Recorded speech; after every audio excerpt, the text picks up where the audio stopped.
Did nothing wrong.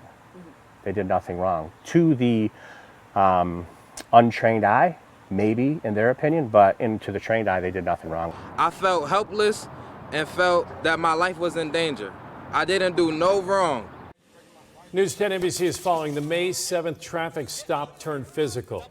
Back in May, officers pulled over 22-year-old Marvin Taylor. When he didn't comply with their orders, officers smashed his windows and arrested him for obstruction of governmental administration.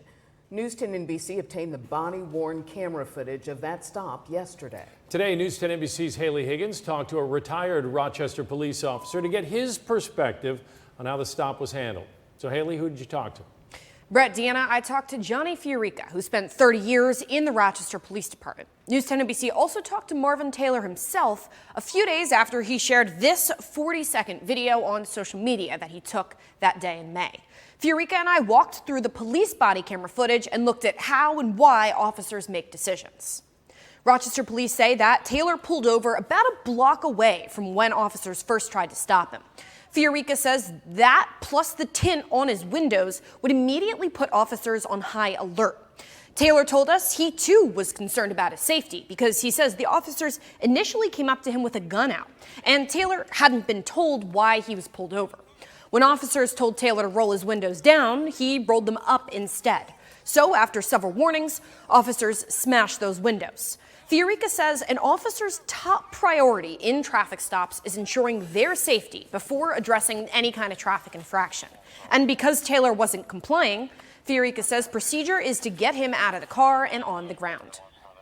So they're dealing with the unknown, and the unknown is the traffic stop. What makes it even more difficult is the tint, especially the back tint. They don't know if there's other occupants in that vehicle.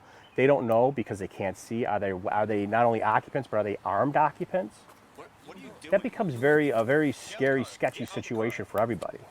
I have no warrants. I've never been arrested. I have no record. I wasn't being disrespectful to the officers.